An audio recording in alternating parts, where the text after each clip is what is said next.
Thank you very much, Kayla. It's really nice to be doing this presentation today. I've done a couple of versions of this for our customer base and also for the NAV user group with Dynamics Communities. And it's one of the presentations I think that's drawn a lot of interest, especially with everything that Microsoft is doing with Power BI. So let's talk a little bit about our objectives for the session today, and then I'll lead into an agenda. Just correct me if you're not seeing my screens or the transitions in. Did a transition to the objective screen already? Looks good, AJ. Fantastic. Well, we're going to continue on then. So our objectives today, one, introduce you to Power BI. Some of you may be familiar with this tool, maybe using it with some other applications that you have. For others, this may be a net new item. So we'll talk a little bit about Power BI itself. Our goal is to explain how you can use Power BI to create some dashboards and some reports and gain some insights for your organization.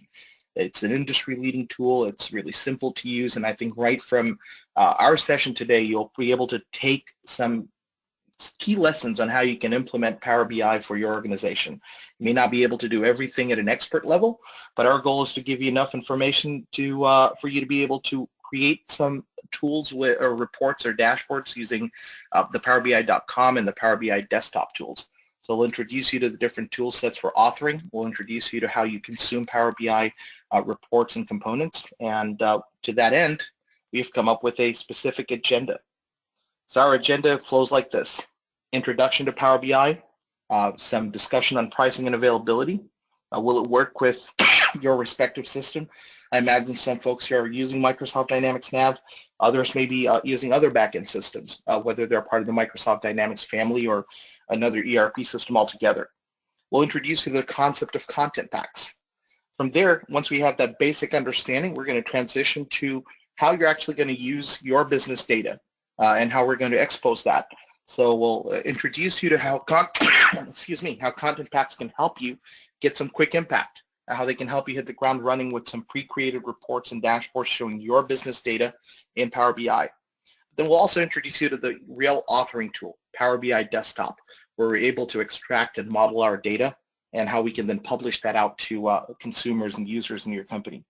And then finally, we're going to talk about what happens on the last mile side, where you've created some data models, but now you want to create easy-to-use dashboards. You want to create some filters around reports. You want to share those dashboards amongst other people. And of course, you want your data to stay up to date. So we'll introduce you to another tool that comes with the Power BI family called Power BI Gateway. So our goal is to introduce all of this in the space of about an hour. So as you can appreciate, we'll be going at a bit of an accelerated pace.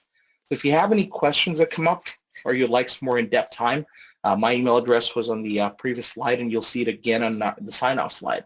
Feel free to reach out to us, and we can set some special time up with you to give you some one-on-one coaching on Power BI. So without further ado, let's go to the introduction slide. Here, obviously, because of my background and a lot of the experience that I have is around Dynamics NAV, this story is told with a little bit of a Dynamics NAV tilt. But know that regardless of what ERP system you're using, you'll be able to benefit from some of the functions and tools and things that we're talking about today. Now, traditionally, when we have thought about the Microsoft stack, I mean, almost everybody recognizes Office. We know that Microsoft's really big on the business application side, the ERP side, with a variety of tools in the Microsoft Dynamics family.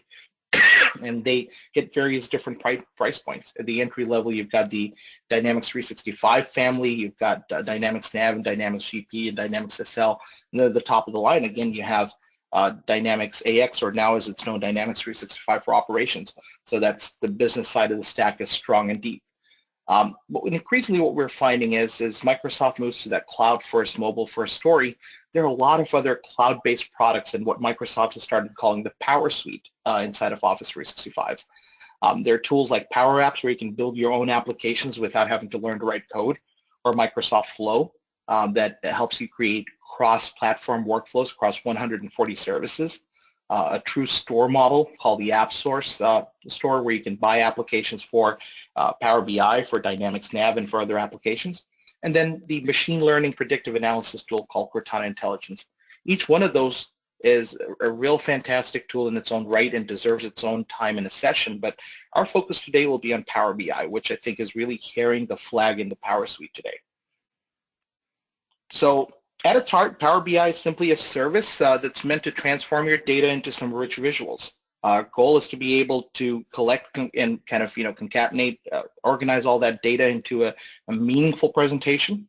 And you can do a lot of the things that you need to from your website, powerbi.com. And as you can see here in the screenshot below, it works on a variety of devices, all the way from your laptop to a phone or a tablet. So wherever you are, your data can be available. True to the mobile-first, cloud-first strategy of Microsoft, everything that Microsoft's creating as a service is meant to be ubiquitous. If you have an internet connection, it's there with you. Now, some of you may be familiar with the Gartner Magic Quadrant, available, and they have these Magic Quadrants for a lot of different categories: ERP, business intelligence, corporate performance management, and so on. In that BI Magic Quadrant, Microsoft ranks in the leaders category. So as you read this quadrant, you look at top right is really where you want to be. That that basically shows that your product has maturity, completeness of vision, and depth of functionality. So we're kind of in stratified air here with the likes of Tableau and Qlik. There are a lot of other tools in the marketplace, some with really high price points, and perhaps capabilities in the data warehouse that Power BI may not necessarily do. But in terms of value that you get, the ease of use, the depth of functionality, and the excellence in the visualization side, I think there are few products that are as good or equal to what Microsoft is doing with Power BI. So let's talk a little bit about pricing. One of the things that I find very interesting about Power BI is you can start off and do quite a bit for free. Normally when you think about free editions or freemium editions or freemium pricing models, you'll find there's a lot of nagging going on from the software vendor to get you to upgrade to a paid version. You're not going to see any of that with Power BI. Sure, there are limitations in the functionality side, but if you are a two-user type of a group or a smaller group of people working with and managing reports, you could do pretty much all the things that I show you today with the free version. There's no adware in there. So you sign up, you're going to be able to create your own data models, you're going to be able to publish those, view those as reports. But if you do intend to share them among people in your organization, if you do want to create what are called your own content packs, and you'll appreciate that a little bit more when I talk about content packs in detail, or if you want to be able to work with a larger amount of data with more frequent refreshes, then you could jump up to a Pro Edition. The Pro Edition is not cost prohibitive, as you can see. We're talking $10 a user a month. So if you have an organization with 10 users, you're spending about $100 a month on getting all of this corporate performance data out to everybody in the organization. Microsoft recently added another edition as well called the Premium Edition, and you can learn more about that on the powerbi.com website. That is really, I think, outside the scope for a conversation today, so I don't really focus on that at all. So when I talk to people about Power BI, people are often asking me, how do we sign up? Do I need to have Office 365? Because just a couple of slides ago I told you it's part of the extended Office 365 Power Suite family. And the short answer is you don't. Even if you're not using Power BI, you can still, not using Office 365, you could still sign up for Power BI using your organizational email. And with that, it's going to create a little niche for you. And if you do have Office 365, obviously there are greater features available to you. There's more flexibility in how you can manage user rights and how you can manage security and so on and so forth. You will notice that if you are signing up for Power BI or if you're using Office 365 through a provider like GoDaddy or some of the other providers out in the marketplace, you may not be able to use your Office 365 login to get into Power BI. GoDaddy is one of those notorious providers. I haven't quite been able to figure out what's going on over there, but I've noticed that if you sign up for Office 365 through a vendor like Interdyne BMI or directly from Microsoft, there's no problem adding Power BI. But if you've signed up from GoDaddy, it just doesn't seem to work. So be aware of that as you're kind of getting signed up and you're trying to start using Power BI at your organization. From an availability perspective, like I told you before, it's ubiquitous, it's everywhere. but there are different tools in this family meant for different types of uses. So predominantly, as an author and a consumer, if you have some mix of that, you're probably going to be using PowerBI.com. Great application to use from your laptop or your favorite go-to device. Everything over there can be refreshed. You can control a lot of the settings. You can do some light authoring work. And you can create and manage dashboards. Power BI Desktop is meant to be nothing but an authoring tool. Unlike PowerBI.com, that can be accessed from any type of device, whether it's a Windows device or a Mac or something running Linux. Power BI Desktop is meant for Windows desktop OSs only. So on a Windows server or a Windows workstation is where you'd be able to download and install it. And as you download and install it, you can then create new data connections, you can create new data models, and you can publish those to PowerBI.com for further authoring and consumption. Power BI Desktop itself is not meant for the end user or the consumer of the reports or dashboards, so you won't find dashboarding capability there. It's not meant to be installed in every user's computer. Your business analyst, or perhaps even your senior business analyst, a real data modeler, the person with the keys to the kingdom is probably the one who's going to be installing Power BI Desktop. If you have multiple business analysts in your organization, by and large, they will probably work within PowerBI.com to do their part of the authoring. The real relationship setting would be done at the desktop level by your administrator or your partner, somebody like Interdyne BMI. And then finally, there are the mobile apps, your free downloadable application on an iOS device, your iPads and your iPhones, or your Android devices, or your Windows tablets and phones. Those will benefit from consumption capabilities. You can download Power BI as an app, sign in with your login and your password, and you can view reports and dashboards that have been shared with you. There's really not much, if anything, that can be done in the way of authoring or managing Power BI from there. It's meant to be a tool on the go. You log in, you see how your organization is performing, you drill down, you look at a couple of reports, and then you move on to the next task. If you want to do something more in depth, or you want to do some authoring, then you would look up to PowerBI.com or desktop as applicable. $50,000 question or $100,000 question, will it work with your system? Almost always the answer will be yes. Now, what would happen is with some systems, Microsoft will have a content pack pre-created, which means there are some go-to reports and dashboards that can inspire you, some helpful tables and key tables and relationships already formed into a data model that you could benefit from. If you're working with a non-standard system, if you're working with an ERP system that Microsoft doesn't have a content pack for, you'd still be able to extract data from it a variety of ways. Perhaps your ERP system runs on SQL, so you can just grab directly from the SQL database. Maybe it supports web services, and so you could use an OData feed. Even if you're working with something as simple as an Excel spreadsheet, so if you're running on QuickBooks or Peachtree and the data that you need needs to come from there, but also from some combinations of spreadsheets that you create and maintain, you could certainly use that as well. So I have yet to come up with a scenario where I had to say, no, Power BI will not work for you. It's just how seamless will it be and how much preparation you need to do to get your system to work. So I've mentioned the word content pack a few times. Let's just kind of talk a little bit more about that. When Microsoft pre-creates a set of data or a set of queries into a data set and exposes them in a ready-to-use manner with some reports and dashboards, that's a content pack. So that's basically what Microsoft will call a content pack. There's a shopping cart in a library you can sort through or go through that library and find your ERP system or other systems of choice that you may have today, and you could, within a matter of minutes, be up and running with some critical dashboards and reports. Now, what you can do is create your own organizational content packs as well. So in larger organizations, you'll have multiple business units and divisions, perhaps business analysts of different levels of skills.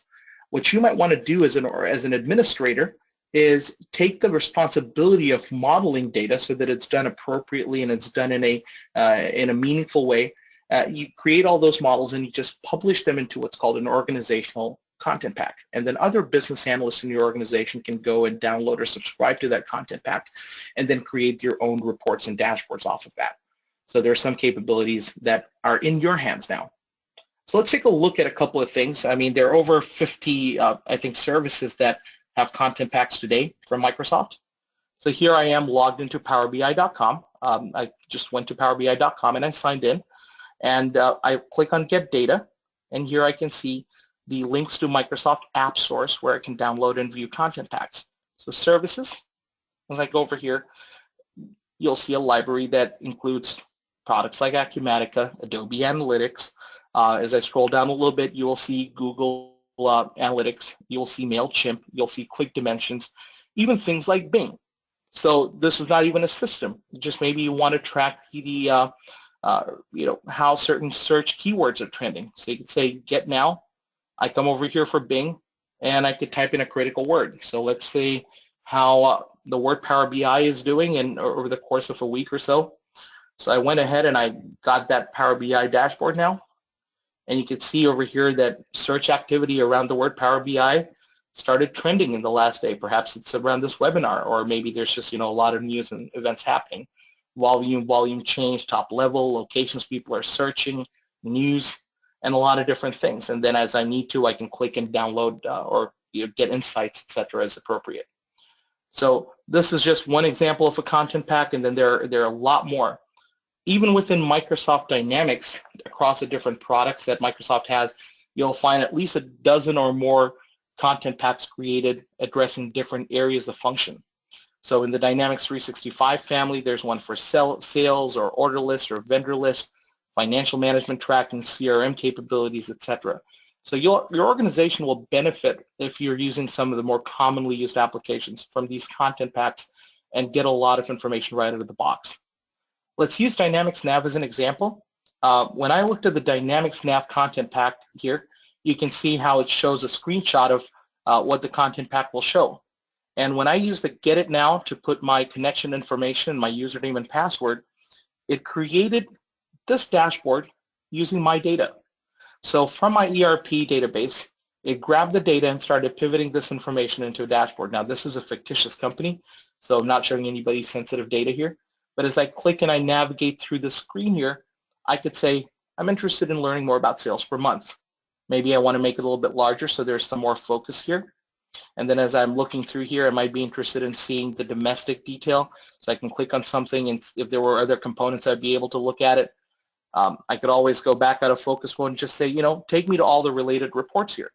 So now this visual drilled me down into a sales dashboard report where I can set some filters, perhaps by salesperson name, which zooms in and activates other components, or maybe filter down in a particular product and see some sales detail around that, etc. So you can manage and track all of this detail. You can drill down into a filter and so on from your Power BI reports and dashboards that were created simply by keying in your username, password, and your system link. So that's the advantage of these Power BI pre-created content packs. So with that, let's go back to the PowerPoint for a little bit longer. Let's talk about using data from your business system. So if I were to consider some of the things that we do in Power BI, I want to break it down into three broad categories. There's something called a data set, there's something that's called a report, and then there's something called a dashboard. In layman terms, maybe some of those sound interchangeable, but I'll explain to you what that means contextually, what those terms mean for Power BI. So let's go back into my PowerBI.com window here, and let me expand this view a little bit so you can see what I'm talking about. Now when I go to my workspace, and in Power BI you can have multiple workspaces. They could be around different products you're managing or different types of reports that you're creating, etc. Let's start off from the very bottom. The bottom of the food chain is something called a data set. All right, so let's scroll down a little bit here. And you see I have a handful of different data sets. So if I were to click on one of these, I'll see that I've got a white blank slate here, and I've got some queries, so Power BI queries. These queries are essentially sets of data that have been extracted from your backend system, whatever that system may be, CRM, ERP, an Excel file, etc. Each of these, as I expand that, will show me a set of fields. These fields have been modeled so the system understands as I hover over something, if this is an amount type of field, that may be some or I might look at an average or a count. Is this a field that relates to something of geography? So country, state, and so on. And so once we've created those rules, the system will quickly identify and help me. With these data sets and the queries within, each of these is called a query within the data set, I can build reports. So if I wanted to whip something up really quickly, let's perhaps say I want to create a little table that shows me my customer sales. So customer's name, and then I want to add another column called sales amount actual. Couple of clicks, done. Maybe I want to change some formatting around here and I want to add a title or something else. I could always come here and change some formatting around the table style. So there's some color to it, some form. Maybe I want to change the size of my my visual here. This little window, this is called a visual. That's what I'm creating right now. So I can manage all those in formatting. But let's get moving here in the interest of time.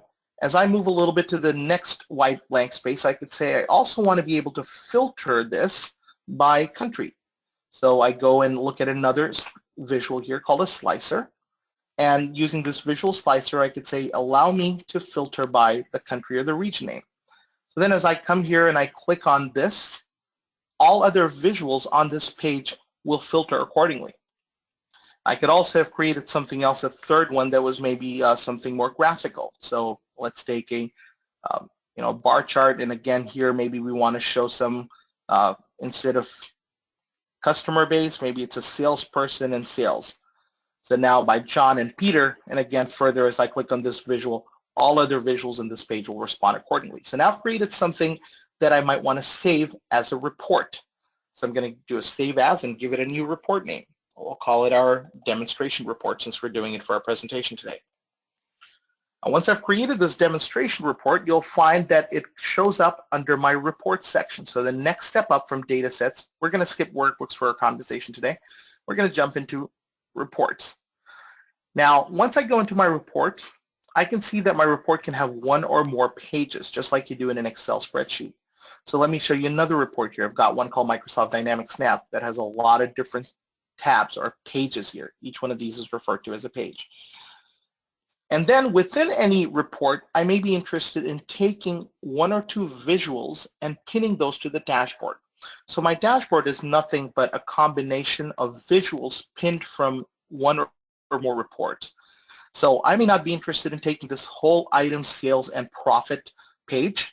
I may only be interested in taking this graphic with the default filters, knowing that if somebody wanted to create additional filters, they could always drill down to this particular report page and then set the filters. So I'm going to highlight this particular visual, the graphical part, and then to say pin visual to a dashboard. Instead of making changes to an existing dashboard, why don't I just create one from scratch so you'll see how easy it is to create and manage those. I'll call this a demonstration dashboard. Now I've created this particular visual there. I'm going to add one more visual to it as well. I'm going to go somewhere here and say maybe show me this little map and also pin this to an existing dashboard, one that I've just created called my demonstration one. Now I've got two things. Just scroll up from reports, look into dashboards, and look at the demonstration dashboard. And here you see two of my visuals that I just finished pinning up there. As I click on or as I view something, these are interactive, so if I just hover over, it will give me values, but the moment I want to drill down, as I showed earlier, it will drill me down into, and notice this yellow bar. So notice when I was here on demonstration dashboard, it had a yellow bar showing where I am. And when I clicked over here, it tells me what report this visual belongs to, and it takes me to the related page where I can set my filters. Now there are times where I might want to take an entire page. Everything on this page may be significant, and I want to pin this entire page out there. So I could say pin live page and put this on the existing dashboard called demonstration dashboard. Then go back up here. Now you see the entire page is there. Sometimes things may look a little tiny, and so I may need to make them bigger or smaller. I obviously have the ability to resize things to an appropriate size. Maybe I want the map to look a little bit bigger, something else to look a little bit smaller. Now, this is a web view. I don't obviously have a phone hooked up here. I could turn on an emulator, but in the interest of time, you do have a quick phone view that just gives you an example of what this dashboard would look like on a phone screen. So you see how it makes it appropriate for this particular screen size. It's a responsive design, as it were. But notice too that this little live page that I pinned, these look a little bit tiny and may not all be legible. So as somebody creating or managing or setting dashboards, it's important for you to keep those things in mind. How will this experience be for the user as they're trying to access this data? Now with Power BI, one of the nice things too that you'll find is there's support for natural language querying. This is a your mileage may vary type of thing. It comes down to how your data has been modeled and how relevant your questions are, and there's some examples here. So I could say, show me my top customer overviews, or I could type something else, sales by region, and then the system will come up with a result. And here you can see by maybe country region name. So as you type in or you select from a potential list of options, the system can, or PowerBI.com can build those tables or those outputs for you. So now I hope you have a good understanding of how data sets, reports, and dashboards all relate to each other. And with that in mind, let's remind you that PowerBI.com has access to all three. Mobile devices and tablets have access to dashboards, which can drill down into reports. And Power BI Desktop, which I'll get to yet when I show you some authoring capabilities, will have access to data sets predominantly, with some capability to build reports. Keep in mind too that as you're working with Dynamics, with Power BI, you can download and work with additional visuals. So right now I have these as visuals. As I go through some examples when we're doing data authoring, I'll show you where you can find the library of additional visuals, and you can download them for free and add them to your Power BI reports. So these are things that Microsoft has created, and there are a lot more in the mix that you can work with. So let's keep on going. I'm going to come back right to my PowerPoint slide decks. I think I may have covered a little bit more without going to some slides. Working with content packs, I've shown a little bit of that, going through the list of content packs and adding Bing and showing the pre-created content pack for Dynamics NAV. So won't have any more to show there, but I'm going to jump into the authoring side, which is Meet Power BI Desktop.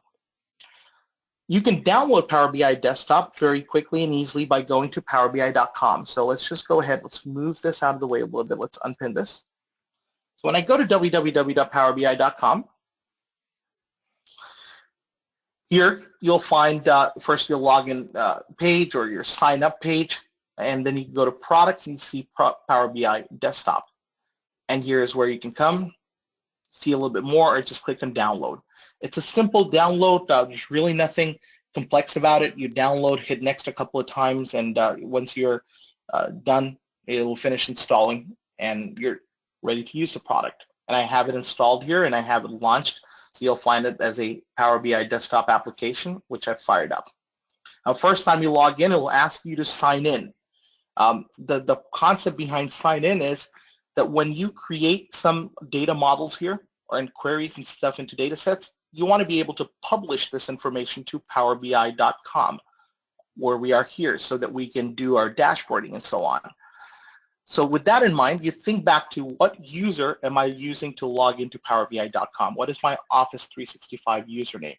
Whatever that is, that's how you're going to sign in to Power BI Desktop. So you'll have a big splash screen that comes up, and it'll ask you to put in your username and password, and you want to go ahead and put that in. So that way, when you're done, you publish something, and it will go directly to that powerbi.com account.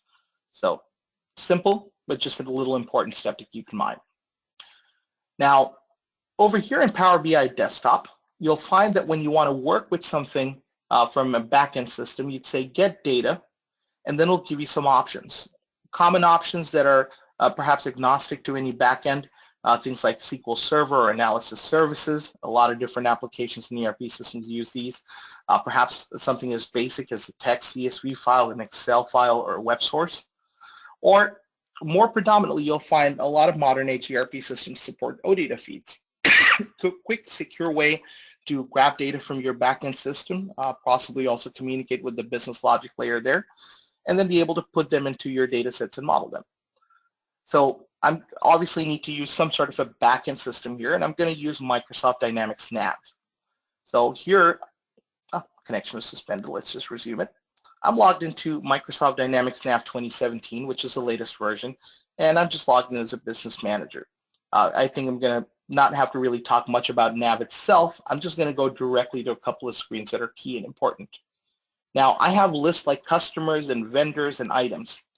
Let's say, for example, I'm interested in creating some dashboards and reports around my customer and customer amounts, how much money they owe me. So I want to look at the customer table, maybe track some sales, but I also want to see what invoices are open, how much they owe me in terms of money, and how much money is overdue, and so on and so forth. So I'll go grab something from what's called a customer ledger entries table, which maintains a customer subledger detail.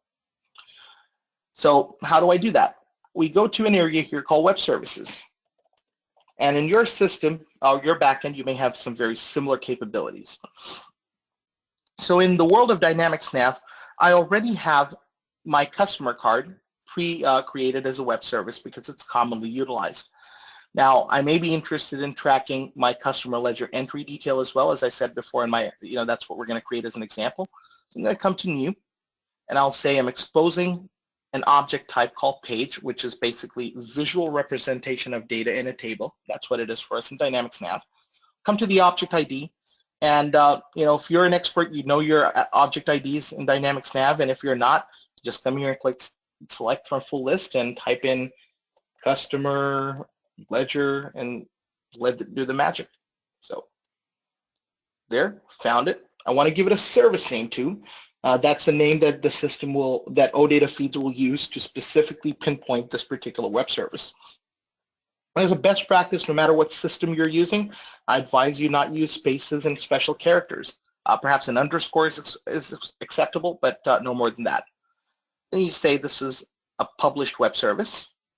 For those people who do use Dynamics NAV, just a quick comment, you may have multiple companies in your database. So understand that web services are unique to each company. You can create a web service once and it will appear in all the companies, but you may need to publish it from every company, and the URL, like this OData URL, let me just copy this link address and paste this in Notepad so you get to see what this looks like.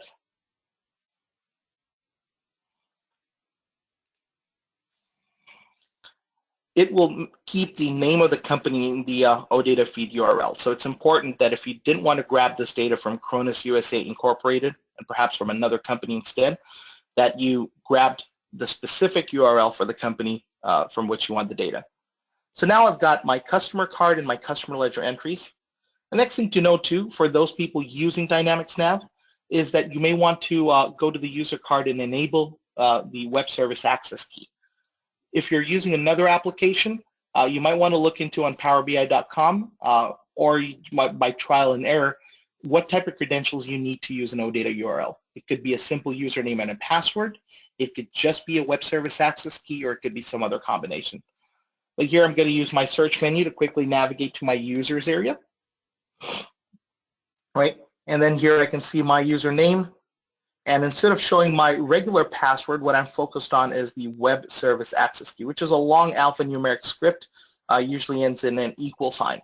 So you need that entire key or character. Now, what I've done in the interest of time, I wanted to make sure that I didn't have to do a lot of copying and pasting and so on from inside of NAV. I've taken some of my key URLs and I've taken my web service access key and put them all into a nicely formatted Notepad file. Yes, people still use Notepad all the time. So now back here on the user card, I know what my username will be for Dynamics NAV. It's this username, and my password and all connections for Power BI will be this web service access key. So what do I do next? My goal is to grab this and this query, even though they're called pages in NAV for the Power BI purposes, those are Power BI queries. I want to grab these two into Power BI Desktop. So the way I do this is by clicking on Get Data, OData Feed.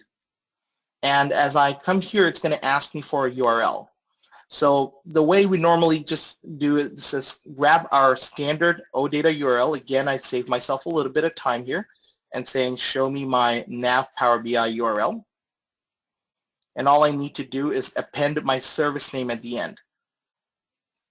Saves me a lot of time. So for the first one at the end, I'm going to append the service name called, let's go back to my browser, customer, because that's the service name. Come here, we're going to just all the way at the end, add customer. Hit OK.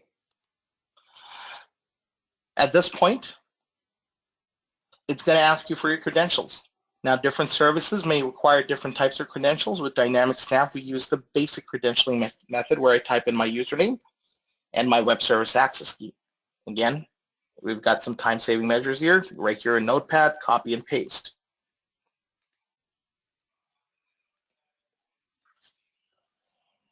And connect.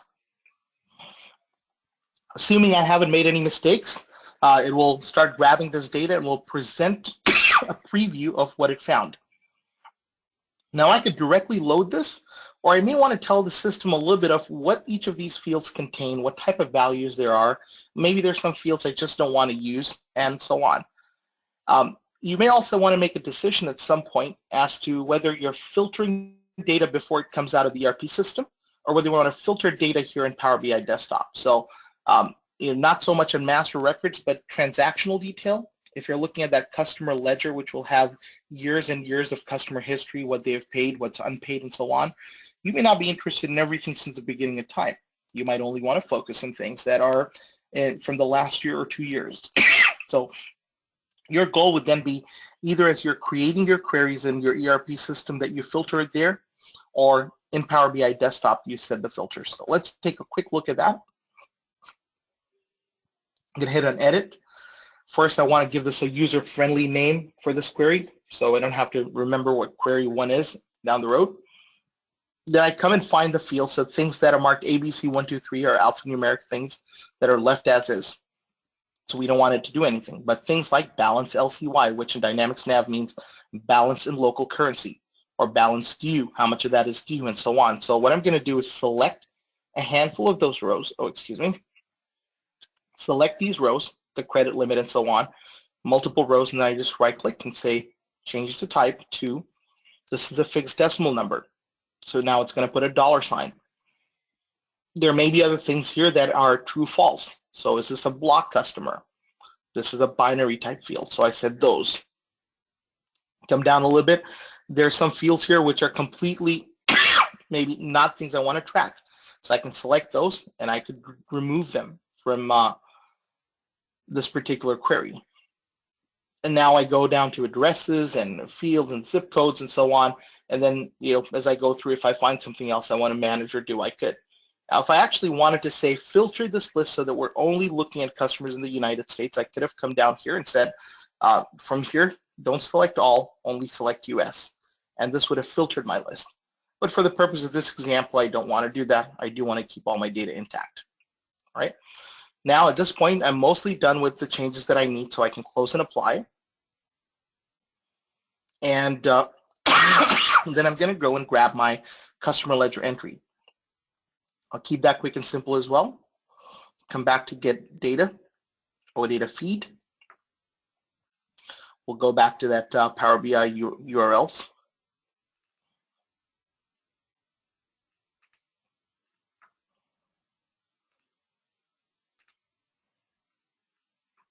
And my web service was called Customer Ledger, or service name was Customer Ledger Entries. I'm just going to append that to the end of this URL string. Now what happens as you work with multiple feeds over time is that it will start caching that and may not ask you for credentials the second or the third time. So right now it's asking me again. What I've noticed is that in the as I keep doing this and adding more, it just stops asking me for credentials at some point. Come back over here. I'm going to put in my web service access key again.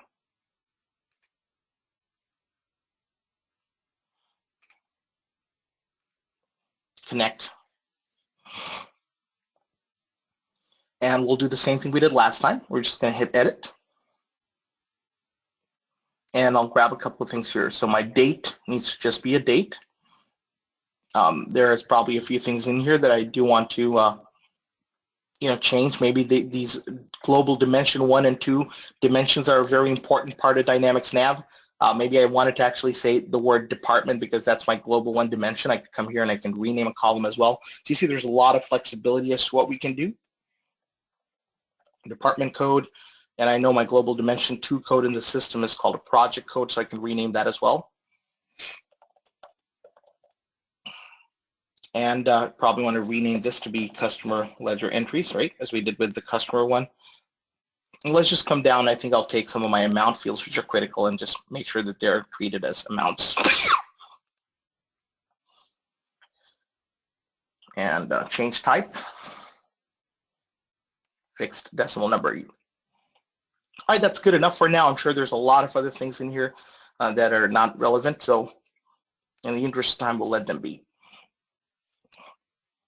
Now what you have is your 2 queries into this particular file. Now I'm going to save this file with a name, and this will have a PBIX extension. So I'm going to call this in my documents folder. I'll save this as my demonstration,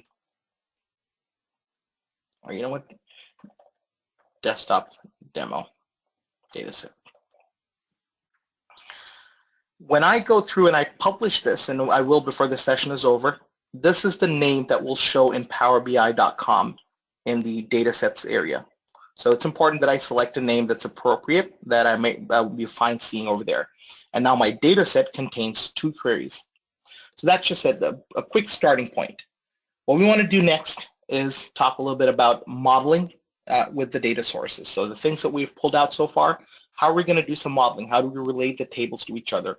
How do we tell that something's a country or a city, or you know, how many decimal places it needs to observe if it's a number? So let's go back to my environment here. The first thing I want to do is come to, say, my customer query, extend that a little bit or expand that. And as I go through a field like city, I want to tell the system that this is going to be modeled as a city. So when we use maps, it knows exactly what to do with it. In Dynamics NAV, the word county points to a state or province. And I have country region code, which is country or region. Pretty simple there. Things like balance or balanced view, I don't want it to show in, you know, 1 decimal point or 10 decimal points. I actually always want it to be consistently 2 decimal points. So I could do those types of changes here as well. So I come here and I just select, it's going to be 2 decimal points. I'd go down to my next query, the customer ledger entries query, and I'd probably repeat the same thing here. So original amount or something else that shows up here, I could come and click and say these are 2 decimal places. So very simple. Let me also do this for remaining because I plan to use the remaining amount in one of my examples here. Okay. All right. So we've modeled a little bit of our data. Now the next thing we want to do is tell the system how these 2 queries relate to each other. So over here you see some icons. The first one is the report whiteboard if I wanted to create some reports. The second one is the data. So if I actually want to see all the data contained in either the customer query or the customer ledger entry query, I could do that. The third one is the modeling or the relationships area. This is going to look a lot like Power Pivot if you've used that, or Microsoft Access. Pretty simple stuff. You're basically setting relationships. So I know from my Dynamics NAV system that the number field on my customer table will map to the customer number field in the customer ledger entries table. A pretty logical relationship here. Now I can then edit or manage this relationship further by double-clicking it. Here the system tells me what is the relationship filter direction. I think it's reasonable to say this works both ways. So I'll say this is bidirectional. And of course, from a cardinality perspective, there's a many-to-one relationship here. My customer table will only have each customer number appear once. The ledger entries, I may have multiple transactions per customer, so it may appear multiple times. Let's hit OK here. Excuse my cough. So we're going to hit OK here, and once it does it, now it'll update that icon so it shows a bidirectional relationship. Now, if I wanted to test something here, I could create a visualization, whether it's a chart, a table, or a matrix or something, that shows data using both of those sets. So I'm going to use a matrix this time, perhaps. Last time I did just by country or by salesperson. This time I'll say I want to see how much money my customers owe me. And I want to see this by customer name and by the country they're located in. So let's say as I scroll down a little bit, where's my customer name? It should be the field called name. There you go. I'm going to drag this into the, oh, did I not select matrix? Oh, I did. Okay. Now it's better. I don't know what happened there. So I'm going to say my rows are going to show my customer name. My columns will show my country.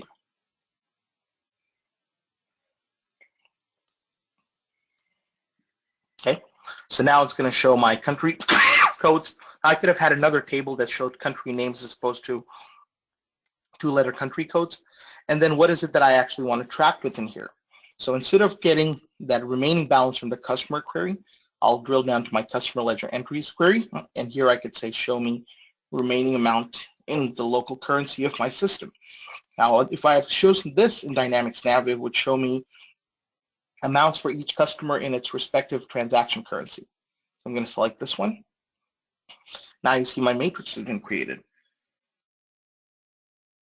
And if I were to zoom out a little bit, what you would see is that I have both of these particular queries in use. That's why they're showing in yellow, and the specific fields that I'm using will also show up with yellow check marks. So I can quickly trace back what I was using. Now, in addition to this, if I wanted to create this particular dashboard, or sorry, this particular report, you'll have to excuse me, we're using different, didn't mean to come back out there, using different visualizations. I could go and get those for free from a source called Microsoft App Source or from the Power BI store. So we're going to go and say Power BI Visuals. You don't even need to remember any URLs. Just search custom visuals. Over here, this is moved to the Office store, and that's fine. We're going to just click that. It'll take us to the Office store page. So these are a bunch of my Power BI visuals, and as I want to go ahead and use some, I can just select the one that piques my interest. So the editor's picks has some really nice ones here. Let's just expand them and say, you know what, this Sankey chart might be something that I'm interested in. And as I go through it, I may be interested in learning how it works. So you'll see there's some videos around here. I can go ahead and say add, and I can then just download this custom visual. I will download it as a PBI VIZ file. And what's really nice is it also shows me some steps on how to use the visual and how to kind of put that in. And there's a sample report. I love this feature the best because there are times you may like what it shows on the screen here in the visual presentation. It's fine, we're going to click out of there, excuse that. But I might actually want to see an example of that particular visualization in use. So we'll come back to desktop demo data, come back over here, say import a custom visual, import. I think I stored them here in downloads. Okay, now I'll see this as another visual I can use. There you go. Now, but how do I use that? Not sure. That's okay. Let's go ahead first save this file. And then I'm also going to open up that other file we just downloaded, which is the PBIX file. Let's say show my extensions. So when I open this file, it's actually going to show me with some dummy data how this particular visualization could be used to maximum effect. So as you start utilizing different visuals, I think you'll really appreciate this particular example, or this way of showing you videos, steps, instructions, and examples. So just launching another instance of Power BI Desktop. And now this visual is there. You'll see how this is being used. You'll see some source target value. If you actually want to see the data included within it, the countries, the samples, you can see those. You can see the relationships, and so on. So it's basically a ready-to-use PBIX file, and you could play with this and work with this a little bit till you're comfortable, and then start utilizing this in your data sets. So we've done some modeling. We've downloaded and worked with a couple of visuals. And before we start creating dashboards and so on, what I want to do is just go ahead and publish this. I'm also going to give this page a name. So it's just, let's say page 1. I'm going to say right-click and rename, and we'll call this our demo report page. Okay. Now, stickler for saving. There are a lot of things you can do in here. You could have created measures so that a field shows a negative value of another field or some other type of analysis using DAX, but we're going to skip that in the interest of time. This is meant to be kind of a one-on-one session to whet your appetite. So when I say publish, that's what I clicked. It gives me a list of workspaces that I have on PowerBI.com, and I decide which one it needs to go to. I'll send it to my workspace. Now it's publishing this out to PowerBI.com. Shouldn't take very long at all. And it's done. Now, if I wasn't logged into PowerBI.com, I could just click here and it would automatically open the PowerBI.com page for me. Here, I've got it all there, so let's just go right back into here and scroll down a little bit. Let's clear my download page. Notice here, desktop demo dataset, customer ledger entries. And remember that report we just created? You'll find that there as well. Desktop demo dataset report with the demo report page with that matrix we created. So that also got published. Now there are usage metrics and stuff you can track if you want to see how many people are using this report and how often. But really just coming back over here, that's how we were able to get our data and push this out. Now there are a lot more things you can do with it. So we'll talk about how we can share this with other people as well. So with that, let's just quickly go into our next section, creating and sharing reports and dashboards. So I've created one little report concept. I think it's shown you another one a little bit earlier in the game, but coming back over here, let's go back to our desktop demo data set. If we wanted to create more reports, we'd be able to do that by expanding and creating things here. Or if I already have something going, I could come to that particular report and I could say edit report. So this is all into the reports area, see? And then here I can start creating and editing and adding more things. So now I'm going to select this visual and say, all right, this is good, but maybe I want to add something else that you can drill down into. Maybe just create another subtype here around my salesperson name. So now it can break my category down by salesperson name or something else, or add another visual that we've got going on that we're interested in tracking. So click here and say, show me my revenue by salesperson. So salesperson name, and show me my sales LCY. These are all in alphabetical order, so sometimes as I scroll down,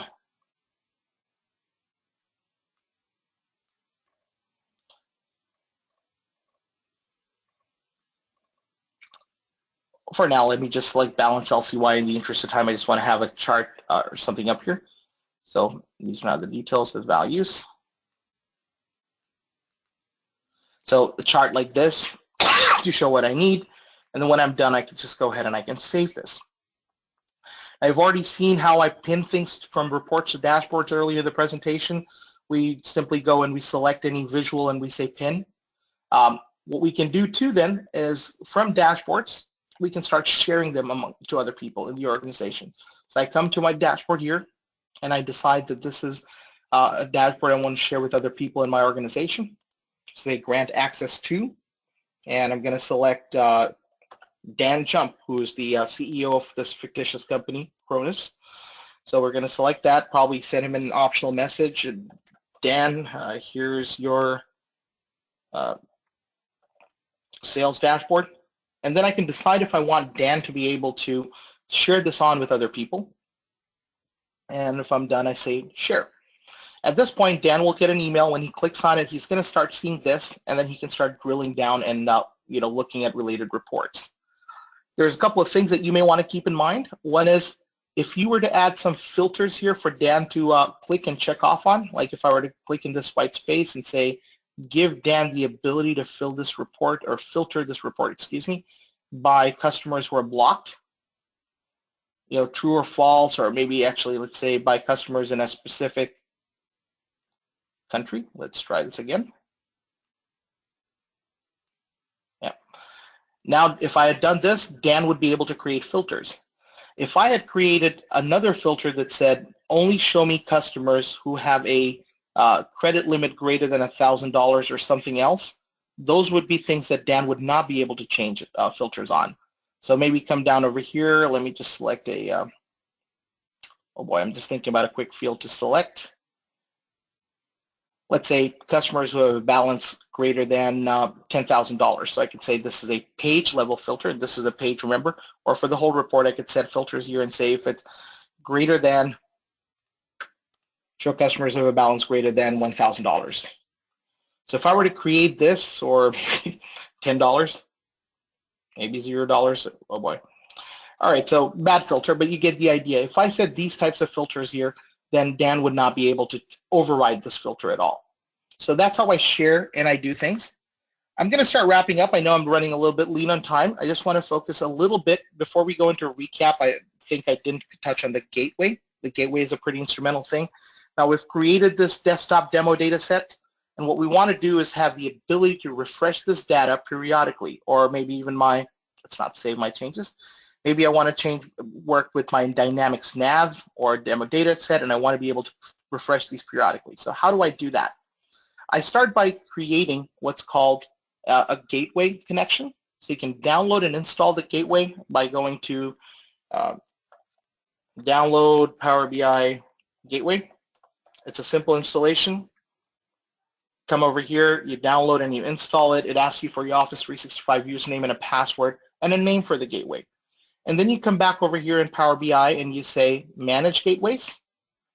And here you decide what you put in the gateway name. You see that gateway, you decide the sources that it's going to work with for this gateway. And so I'm going to say Dynamics NAV. So I want to pull data from Dynamics NAV, which uses OData. And I'm going to grab my OData URL here.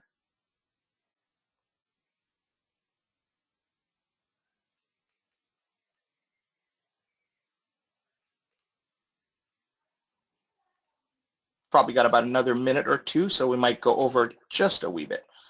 And here I say my authentication method, put in my username, and then I put in my password.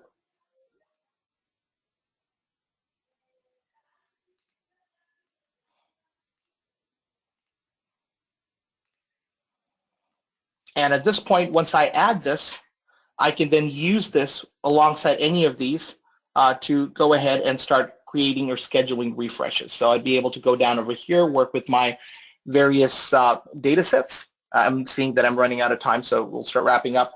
But using this gateway that you've now configured, you'd be able to take any of your data sets in the system and manage and do all the things that you need. So they schedule refresh using this particular gateway connection, apply, and then I could set my refresh schedule. Do it once a day, or do it weekly at certain time intervals and so on, and this data will automatically refresh. Or if I wanted to, I could just say refresh now, and it would do the same. So with that, we're ready to wrap up. We're going to have just a quick moment to remind ourselves, we talked about introduction to Power BI and how data from business systems will be used. And then we also covered a little bit about creating and sharing reports and refreshing all of it.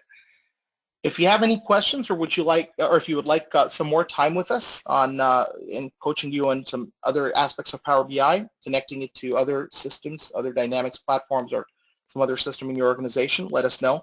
My email is aj.ansari@interdynbmi.com, and you can also reach us at marketing@interdynbmi.com. I thank you very much for your time. If you have questions, you can type them in.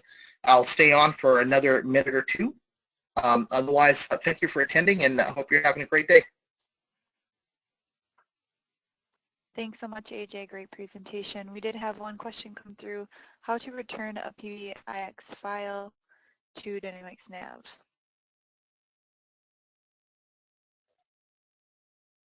Return what again? Can you repeat that one more time for me? Sure. The question was how to return a PBIX file to Dynamics NAV. Well, you don't return a file. Remember that PBIX files are simply a file storing data models and relationships of information extracted from NAV that you would publish onto PowerBI.com. So if you have created a PBIX file and published it, you could always come over here. So I'm going to see my desktop demo data set. You'll see an option called download the PBIX file. But for the content pack that Microsoft created, I don't see that option because it's not something that I own. So the things that you've created, you could just come here, you can download, you could provide it to somebody else who could benefit from it. You could, in case you lose that file, you could download it and start working with it as well. I hope that answers the question. If there's a follow-up to that, I'd be glad to take it. Maybe you answered it, but they followed up with upload a PBIX to Dynamics. See, you do not upload the PBIX to Dynamics. I think perhaps you're thinking about a new feature in Dynamics NAV and some Dynamics applications whereby you can embed Power BI reports into Dynamics NAV. I intentionally did not cover this because that was very specific to a particular application. For this, you don't have to upload a PBIX file. You simply go through an assisted setup. It allows you to put in your username, your password, connect to the Power BI application, and then it will show you your list of reports to select from. So you don't actually need to upload a PBIX file into Dynamics NAV to see these Power BI dashboards and reports in Dynamics NAV itself.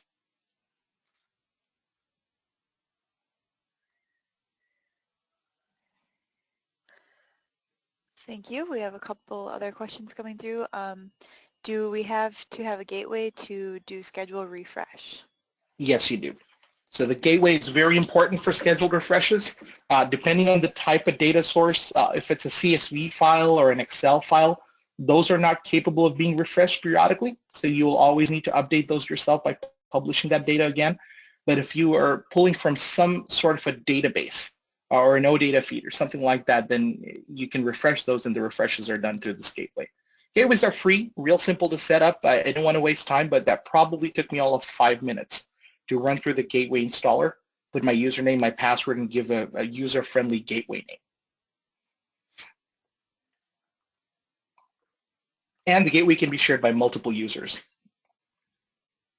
A separate question, but along the same topic, why do we need a gateway? Can we just manually update data every time before analyzing? You absolutely can manually update data every time. What happens is people do not like to do manual things all the time, right? So if you were to go back over here into Power BI Desktop, you could always come here, open the PBIX file, publish it, wait for it to update, and then obviously want to say first there's a refresh button. You'd refresh from here. This knows how to contact NAV. From here, you would then publish, and you could get it. But if you don't want to do it that way, then you would want to set the gateway. If your expectation is that you're going to come into powerbi.com and then use this refresh now button, that will likely also need the gateway. The only times I've seen the refresh now works without a gateway is if it's a Microsoft created content pack. So this Microsoft Dynamics NAV list or CRM or financials, the ones that Microsoft pre-created, I could use the refresh now button. But if it's something that you have created and you want to refresh now or schedule refresh from inside powerbi.com, you will need the gateway. Otherwise, the publish now button is the publish button's your friend.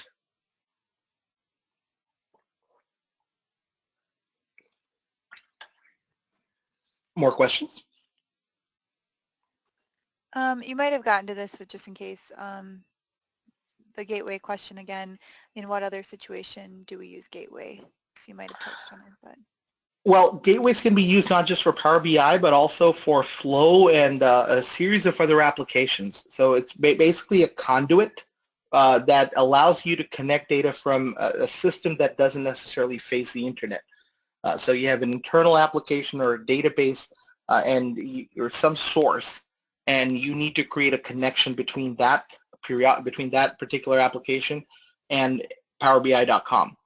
What happens in a lot of organizations is your Dynamics NAV database or your ERP system can push data. It is internet facing enough to where it can push data outwards, but powerbi.com wouldn't know how to come and grab data back from there. There may be a firewall in place, and there may be a lot of other things going on.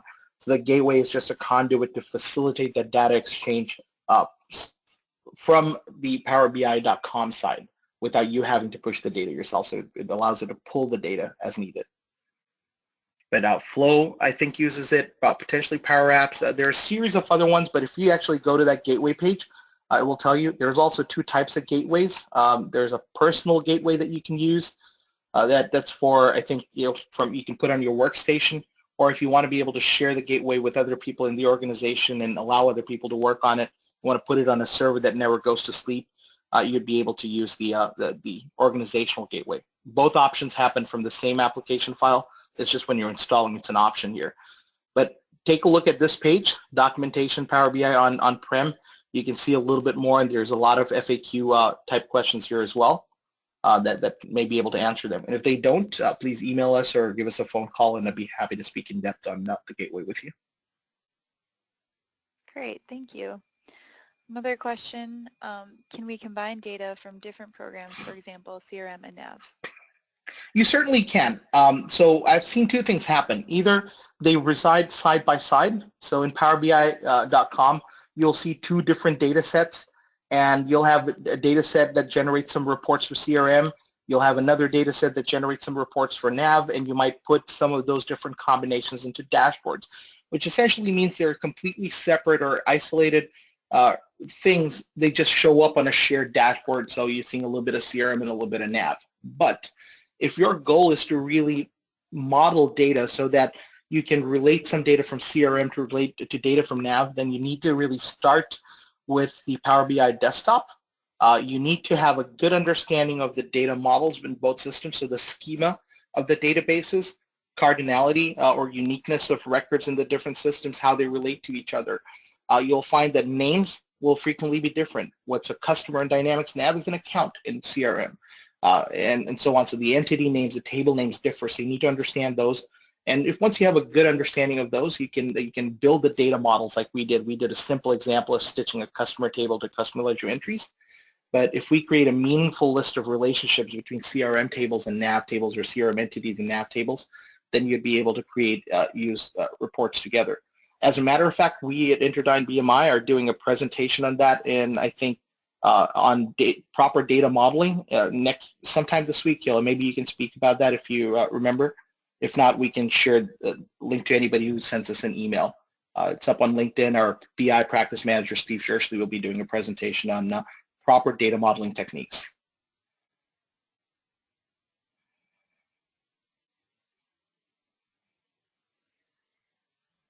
Great. Looks like that's all the questions we have for now.